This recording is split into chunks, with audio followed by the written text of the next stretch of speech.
अस्सलाम वालेकुम। Yummy food and vlog में आप सभी को वेलकम करते हैं। तो उम्मीद करते हैं आप लोग खैरियत से होंगे, हम भी खैरियत से हैं, फिट फाट हैं। रेसिपी जो आज आपके साथ शेयर करेंगे, हम बनाएंगे बहुत ही मज़ेदार गोभी गोश्त विद पोटैटो यानी कि आलू। गोभी गोश्त आलू बनाने के लिए सबसे पहले हमने गोभी को, यह हाफ़ के जी का एक फूल था, इसको हमने छोटे छोटे पीसेस में कट किया है, पानी को हल्दी के साथ बॉईल किया है और उसमें ये गोभी डाल दी है। 5 मिनट रहने के बाद इसको स्ट्रेन कर लिया है और अब इसे हम गर्म ऑयल में फ्राई करेंगे। फ्राई करने का बेसिकली मकसद ये है कि गोभी में एक प्यारा से कलर आ जाए, खुशबू आ जाए और गोभी का बहुत तेज़ जो उसमें एक खुशबू और एक होती है वो रिमूव हो जाएगी। कुछ लोग गोभी को इसलिए नहीं खाते कि उसका जो स्ट्रॉन्ग फ्लेवर होता है या खुशबू होती है वो अच्छी नहीं लगती। तो जब इस तरह करके फ्राई करेंगे तो वो चीज़ भी ख़त्म हो जाएगी और गोभी बहुत ज़बरदस्त बन के रेडी होगी। तो हमने इसके डंठल या पत्तियाँ नहीं डालनी, सिर्फ फूल जो है हम इसे फ्राई करेंगे। 2-3 मिनट हाई फ्लेम पे चलाते हुए इसे फ्राई करेंगे। उस तरह गोभी में एक हल्की सी लेयर भी आ जाएगी और बहुत ही खूब प्यारी सी इसकी शक्ल भी आ जाएगी और बहुत ही प्यारी सी इसमें खुशबू आएगी और टेस्ट भी अच्छा सा आ जाएगा। 3 अदद आलू ले लिए हैं, इन्हें कट करके रखा है और जिस तरह से गोभी को हम फ्राई करेंगे 2-3 मिनट हाई फ्लेम पे चलाते हुए, जब गोभी फ्राई हो जाएगी तो सेम ऑयल में इसी प्रोसेस से हमने आलू भी फ्राई कर लेने हैं।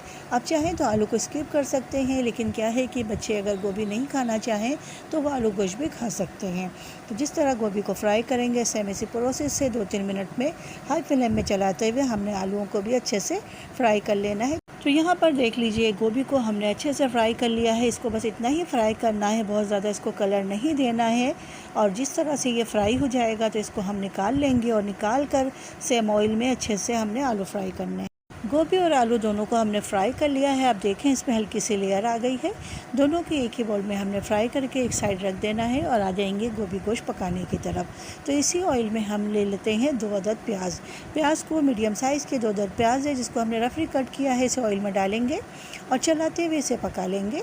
साथ ही साथ हमारे पास हाफ़ के-जी जो है वो बीफ है, तो बीफ को हमने गोभी और आलू के साथ बनाना है। प्याज को चलाते हुए फ्राई करेंगे। प्याज फ्राई हो गई है, ये गोल्डन पे आ गई है। बहुत ज़्यादा ब्राउन नहीं करेंगे, हमें इसका क़ोरमा नहीं बनाना है, तो जितना ही फ्राई करेंगे और इसके साथ ही जो हमारे पास हाफ़ के-जी बीफ है ये हम इसमें शामिल कर देंगे। अब हाई फ्लेम पे इसको चलाते हुए हमने इतना पकाना है कि गोश्त का कच्चापन ख़त्म हो जाए, इसकी जो स्मेल है वो ख़त्म हो जाए और इसका जो पानी है वो अच्छे से ड्राई हो जाए और हमारी प्याज गोश्त हर चीज़ें अच्छे से फ्राई हो जाएँ। गोश्त हमने फिर उधर से निकाला है, तो अभी भी कुछ पीसेस जो हैं वो जमे हुए हैं, इनको अच्छे से हमने फ्राई कर लेना है। गोश्त का कलर चेंज हो गया है, पानी खुश्क हो गया है और ये बहुत ही अच्छे से फ्राई हो गया है। तो गोश्त को फ्राई करना बहुत ज़रूरी है, वरना हमारे पूरे ही सालन का जायका ख़राब हो जाएगा। अब 1 स्पून भर के लहसुन अदरक का पेस्ट डाला है और अब इसकी मज़ीद भुनाई कर लेते हैं। हम थोड़ी अदरक लहसुन के साथ हमारा गोश्त अच्छे से भुन रहा है, उसका कच्चापन ख़त्म करना है। तो जिस दौरान ये गोश्त भुन रहा है अदरक लहसुन के साथ, इसी दौरान हमने 2 अदद टमाटर ले लिए हैं मीडियम साइज़ के, इसमें कुछ मसाले डाल लेते हैं। तो हमने ले लिया है टेस्ट के अकॉर्डिंग नमक के साथ हम सख्त पिसी मिर्च लेंगे 1 स्पून भर के। साथ ही साथ हमने क्या लेना है, तो हम इसमें डाल लेंगे हल्दी पाउडर 1/4 टीस्पून डाल लें हल्दी पाउडर। साथ में हम इसमें डाल लेंगे ज़ीरा हमने ले लेना है 1 टीस्पून। 1 टीस्पून ज़ीरे के साथ हम इसमें धनिया डालेंगे, 2 टीस्पून हम धनिया डाल लेते हैं। ये बेसिक मसाले हैं, हर घर में हर वक्त मौजूद रहते हैं। बस इन्हीं मसालों के साथ हम बहुत ज़बरदस्त सा गोभी गोश्त बनाने लगे हैं। तो इस दौरान हमारा गोश्त अच्छे से जो है लहसुन अदरक के साथ पक चुका है।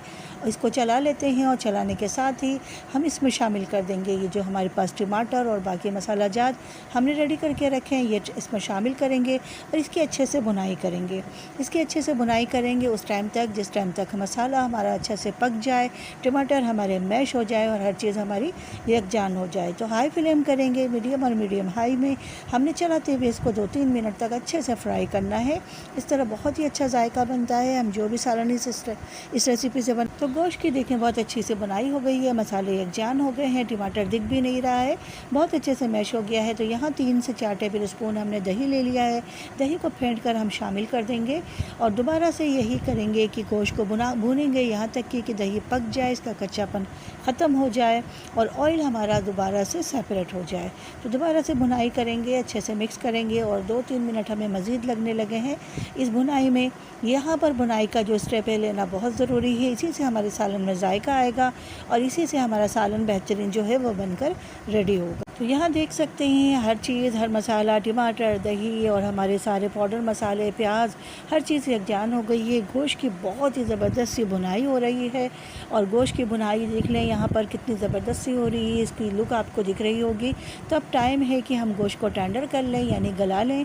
तो गलने के हिसाब से गोश्त में पानी डाल देंगे। बीफ है, आप देख लें कि आप किस में बना रहे हैं। सेम रेसिपी को आप मटन में भी ये ट्राई कर सकते हैं। चिकन का थोड़ा सा स्टेप जो है वो बहुत ही छोटे टाइम पीरियड में रेडी हो जाता है। तो अब हमने कवर लगा देना है और कवर लगा के लो और लो मीडियम पे गोश्त को टेंडर होने तक इसको पका लेना है। तो गोश्त अच्छे से पक जाए इसके लिए कवर लगा के इसको कवर लगा के गोश्त को हमने गला लिया अच्छे से। अब कवर हटा देते हैं। तो यहाँ हमारा गोश्त टेंडर है, इसे बीच बीच में चलाते हुए हमने चेक किया है। इस टाइम ये गोश्त 100% पक चुका है, इसको मज़ीद हमने नहीं पकाना है, ये अच्छे से गल चुका है। और ये देख लें गोश्त की लुक आपको दिख रहा होगा। तो यहाँ गोश्त की अच्छे से बुनाई हो चुकी है, हर चीज़ यकजान हो चुकी है। अब शामिल कर देंगे फ्राई किए हुए आलू और गोभी। फ्राई किए हुए आलू गोभी हम भूनते हुए गोश्त में शामिल करेंगे और शामिल करने के साथ ही हमने करना क्या है कि मज़ीद इसको मिक्स करते हुए 1 से 2 मिनट पका लेना है। फ्लेम को हम हाई रखेंगे, हाई फ्लेम पे अच्छी से बुनाई करेंगे। यहाँ पर हमारी जो गोभी है और आलू हैं वो गोश्त के साथ अच्छे से मिक्सअप हो चुके हैं, तमाम चीज़ें एकजान हो गई हैं। तो अब टाइम है कि हम इसमें पानी डाल के इसको गला लें हमारी सब्ज़ियों को। यहाँ पर आपको जितनी ग्रेवी शोरबा चाहिए उतना ही पानी डालिए, हमें ये कुछ ड्राई फॉर्म में ही चाहिए।